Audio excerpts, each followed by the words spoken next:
Thank you so much, Jeff, for joining me today. I'm so excited to have you on Meet the Maker. I'm going to hand it over to you to officially introduce yourself and tell us who you're with. Okay, great. Thanks for having me. My name is Jeff Duckhorn. I am the head distiller here at Great Spirits, part of Purple Brands. We're based in the lovely little town of Grayton, California. Yeah. And you guys recently went actually through a rebrand, right? Yes, we did. So we've had the spirits company side of the business has been in business for about 5 years, and the winery has been in business for quite a bit longer than that. And we were kind of separate entities, but really Purple Wines has always been kind of our wine brand. And so as part of the rebranding, we're just making Purple Brands inclusive of both spirits and wine.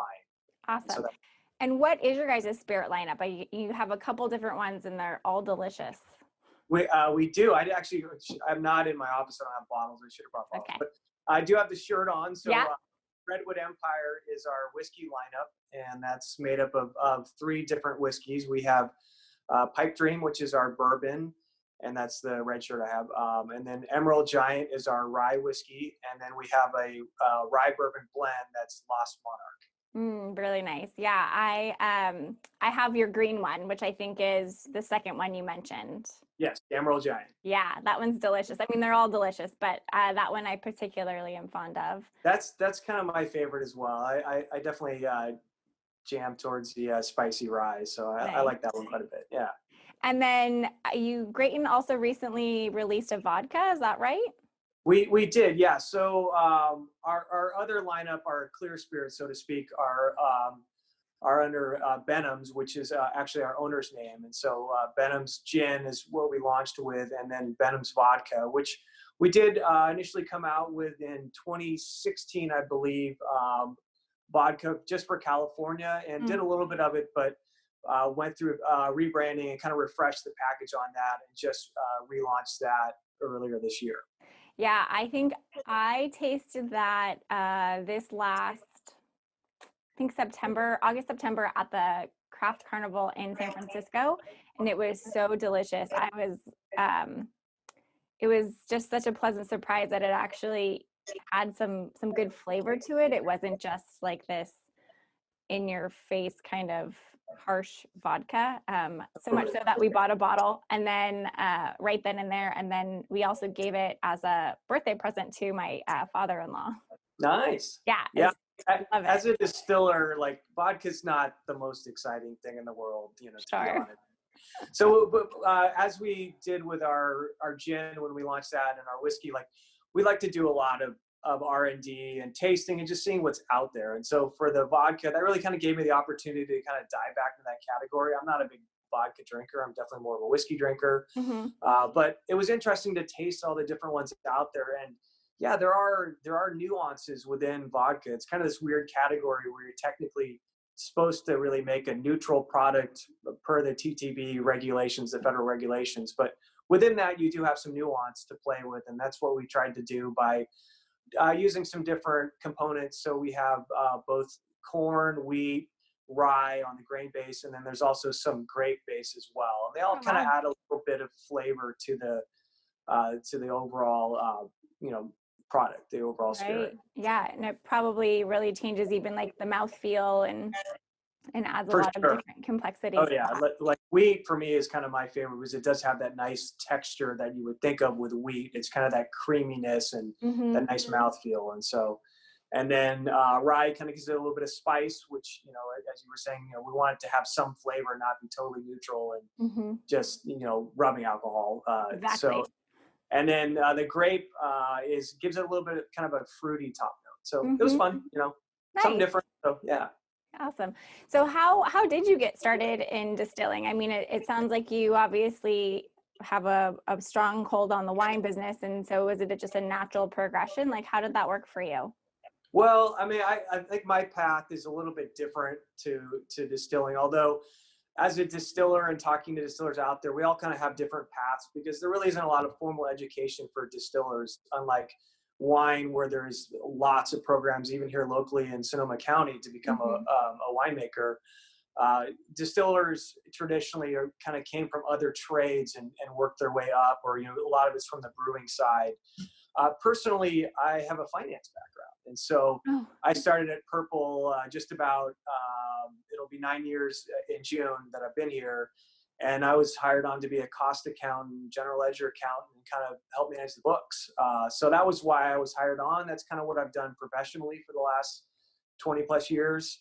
But personally, I like to think of myself as a maker. And that's what I always like to do when I go home, especially being in finance. You tend to want to get outside and do things with your hands once you leave the world of spreadsheets behind you. And right. so that's definitely how I've been. And so I've always homebrewed and done any sort of fermenting thing you can imagine, baked bread, kombucha, all that kind of stuff. So I was doing that at home and doing the finance here. And then we started talking about putting the distillery in, and I kind of insinuated myself into that conversation, and I knew the owner, and he knew that I'd been doing these things on the side and had passions outside of what I was doing. And so through a happy set of circumstances, I was kind of given the opportunity to be involved in the distillery early on with the build out, and kind of working with the people we had pegged to be running it. And then as things developed, I just was able to kind of slide in and take over. So That's awesome. Right place, right time. Yeah, that's so cool. I love it. Especially since having such a kind of like a 180 kind of career path to moving into distilling. I think that's great. It's a lot of fun. It's encouraging to, see that. So if somebody was, wondering or debating about, making that leap, it's possible. Yeah, I mean, it's fun being out in the marketplace, which I do more and more now, is go out and to different. We're in about 30 different markets now, so a lot of states.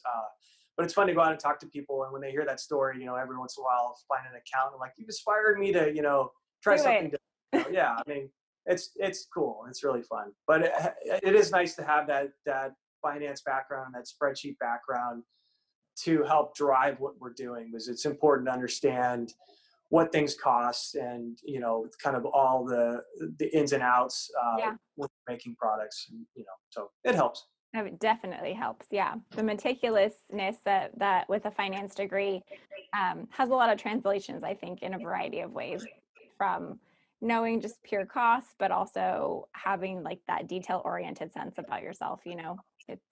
I mean, brewers are usually number geeks. I mean, most brewers, because there's a lot of science and a lot of numbers, and you have to be pretty precise. And so, and a lot of distilling is essentially brewing. I mean, that's every day. Like today, right now, we're mashing single malt, which is my favorite thing to do. And we get our single malt locally from Admiral Malts in Alameda, and they make beautiful different styles of malt. So we're doing like a very dark. It's almost like a stout style that we're mashing today, and it smells amazing. But we're making 1,400 gallons of beer as opposed to the 5 to 10 gallons I used to make at home. So a little bigger scale. Little different. So yeah, I mean, on that note, like where do you find inspiration? Like when you went to go and make Redwood Empire, and you were looking at those flavor profiles and what you wanted to highlight and focus on, how did you find that inspiration? What were some of the things that kind of drove you to those three styles? Yeah, I mean, great question. So we did a lot of internal research, fact finding, kind of soul searching, figure out who we want to be as a whiskey company. And so that kind of helped shape it. I mean, I think rye is now having its day, and it's exciting for me personally because I love rye, and you're seeing more and more of it out in the marketplace. So we definitely wanted to have rye be a big part of our portfolio. That was the first whiskey product we launched, was the blend, but it was 60% rye, 40% bourbon, which is a little bit unusual for blended whiskey. Most of them are going to skew more heavily towards bourbon. It's kind of what most people drink and are used to, but we really wanted rye to be a big part of our focus. And so that was one thing we looked at. And then we are distillers. We are distilling every day, but we've also been out sourcing other beautiful whiskeys from around the country, as most distilleries do when they're starting, because it takes a long time for these things to be ready. I mean, that was something I learned early on, is we would make White Dog, and then taste it, and then, yeah, it was okay off the still. But then we put it in barrel, and we kind of just start visiting it like after a couple months and 6 months, and it was just not really getting a lot better. And you quickly learn that these things take years really to mature. And so in the meantime, it's helpful to grow your business by going out and sourcing older whiskeys so that you can get products to market sooner that are not, inferior young products. So we have been doing that since day one, and have built up a very nice stable of source products as well. And so that's also kind of shaped where we're at on our current, base tiers, we'll call it, our everyday whiskeys that we have out there. They're all a blend of in-house distillate. Right now we're about 10% in-house distilled. Okay. And then the majority, the rest, is made up of older whiskeys that we've sourced from places like Indiana, Kentucky, Tennessee, and so forth. Sure. And so that's going to help shape our style. As a as a distiller and a blender, for me, that's great because it gives me a lot more opportunities to do fun and different stuff, and really to provide a product that is going to show really well out in the marketplace. Yeah. And what we're doing in-house, I'm super excited about long-term. And now being 5 years, we hit 5 years in March. Our whiskeys we've been distilling in-house are starting to show some of that real promise that, it's exciting to see. But really, we want our whiskeys to be at the top of where they're at in their category. And so that's where having some older stocks to play with really helps elevate our game. And so our pipe dream, like the shirt I'm wearing, we're actually bottling that this week. And it's a blend of anything from 4-year-old all the way up to 13-year-old bourbons now. Wow. And it's, bourbons from California, of course, Indiana, but also Kentucky and Tennessee. So it's really fun because it's a 4-state bourbon, has all these different mash bills and different ages. So just gets you some great complexity that you might not get if we were just doing just our 4-year bourbon by itself. Right. And so, I can imagine that those allow for such an interesting flavor combination. I mean, everyone's, methodology and techniques are, while somewhat similar, everybody has their own variation, right? And so, depending on where those barrels are being stored and aged, there's like different temperature fluctuations. So it really is going to impart a different flavor character. That's exciting, and it's fun to be able to kind of play and blend like that. Oh yeah, it's pretty odd. My job definitely doesn't suck. We're sitting on about 10,000 barrels of whiskey now, and so the blending combinations are infinite. With that, and I've been told numerous times, as we get out into the market and you have an established brand, you have to be somewhat careful about batch variation. You want to be somewhat consistent, and so it's important to make the best whiskey you possibly can, but it's also important to make something that is going to be relatively consistent for your consumer base. Or if you're not going to do that, then be able to explain that by having, a vintage or some sort of process where you can explain that each batch is different. Right. Because most people, when they go to buy something, and they learn to love it, they expect that same thing. Right. And so we do try to, and that's where the spreadsheets come in hand and all the math and whatnot. But we do have healthy stocks of all these different things we're blending with. And as I'm looking at blends, I do look out several years so that we can support these things going forward and have consistency batch to batch. Right. Which, makes sense. Yeah. So you mentioned rye is kind of your go-to. What is your favorite cocktail to drink with rye? I'm a big old-fashioned fan. I mean, our local, sadly no longer here, but Zazu in Barlow, and it used to be out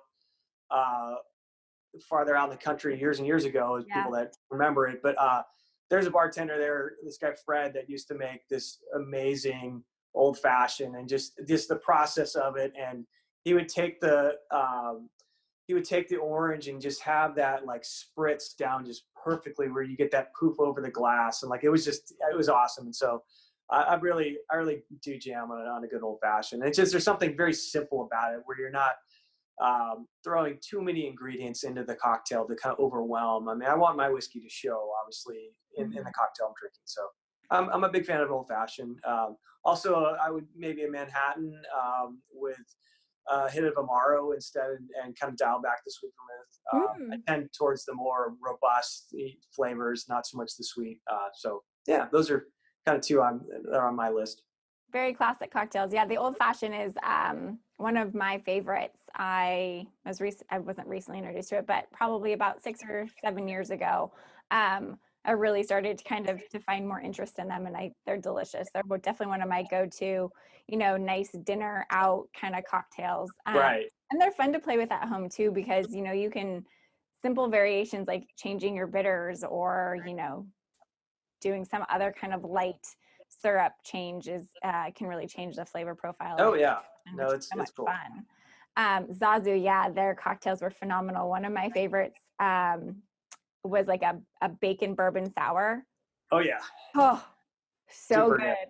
I was Yeah. I was like, I mean, heartbroken for so many reasons that they weren't able to reopen, but I was like, man, can I get that recipe? It was so good.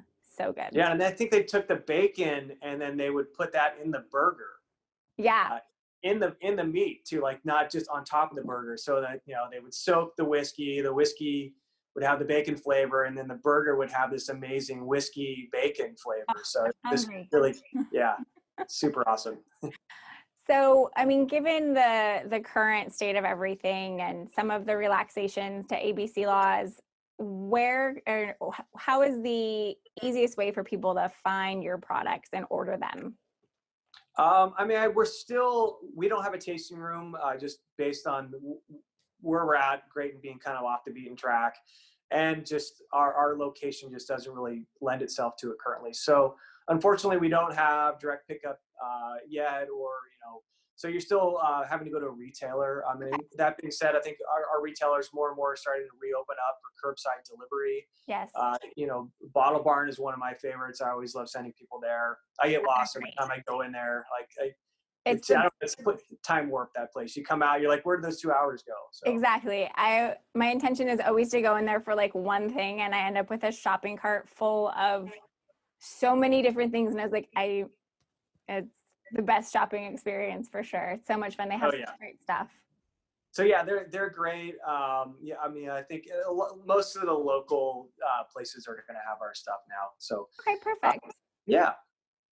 And so what other, do you guys are having any other projects you're working on, like in the, not too far distant future, long term? Are you going to be adding to your spirits lineup? Yes, we do. So we have a project that we just launched earlier this year under the Redwood Empire branding.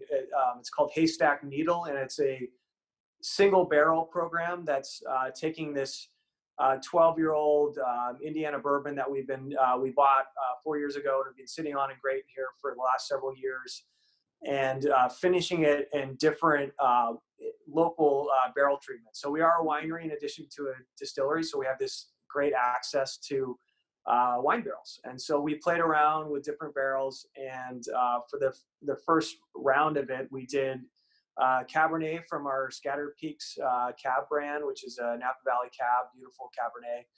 And then we did Chardonnay finished with our Rayburn Russian River Chardonnay. And then we teamed up with a local port producer, Portworks, and used some of their barrels to do a port finish. And so cool. Same whiskey. We have this pretty big lot of all this whiskey that was produced on the same day back in 2006. And it was really fun to take that bourbon and put it in different finishing barrels and really see after just a couple of months it go in a different direction. Right. And so we're offering these as single barrel programs. So a retailer would buy the barrel essentially, and it ends up being about 20 6-packs of this beautiful 12-year-old finished whiskey. And the Chardonnay is great. It's got some little fruit that works really well with the a 12-year bourbon is pretty heavy, pretty tannic. So it does kind of give it some nice fruit balance. I like that one because gives it some fun counterpoint. Mm-hmm. The Cabernet is, as you would think, these are first fill cab barrels, beautiful, $900 French barrels. So that's like the big, robust, like cigar, it's going to be pretty heavy duty. And then the port has got just some beautiful sweetness. I think the Petit Syrah was the port that these barrels came from. So they're really fun because they're just all different. Yeah, that sounds really interesting. I could only imagine the taste, kind of the progressional taste with all three of those, but it's really interesting to see. Yeah, it's cool. It's fun. Yeah. Well, that's exciting to see that on the pipeline. What other, if you could give one piece of advice to somebody that was interested in hopping into this crazy business, what would it be? I mean, get out there and taste and take the opportunity to talk to people. I mean, the cool thing about distilleries is we're all very new. We're all kind of in that growth, but also learning mode where breweries were like 20 years ago. So, I mean, most distilleries, you can just knock on their door and they'll let you in and they'll talk your ear off. I mean, I'll talk anybody's ear off that wants to listen. And so it's a great time for us right now because we're in this kind of collaboration mode where there's a lot of, free thinking and information. So it's an exciting time. So yeah, maybe if it's something you're interested in, you just get out, talk to people, knock on doors, and then also talk to breweries. Again, I mean, that's where most of us got our start. And there's a lot of that goes into it. So I mean, just get out there and just knock. Don't be afraid to knock on doors. And most people are going to be very receptive of that. I mean, I love sharing what I do. I mean, I'm excited about it. And I find that most people when I get out in the world are the same way. Yeah. Awesome. Well, thank you so much for your time, Jeff. It was so much fun talking with you and catching up and hearing about what's going on over at Purple. So cool. Thank you. And I hope to see you out and about soon. Yes, you're more than welcome to come out when all this stuff gets lifted and we can kind of get back to our normal lives. Sounds great. Well, have a great rest of your day. I'll talk to you soon. Okay, bye. Bye, thanks.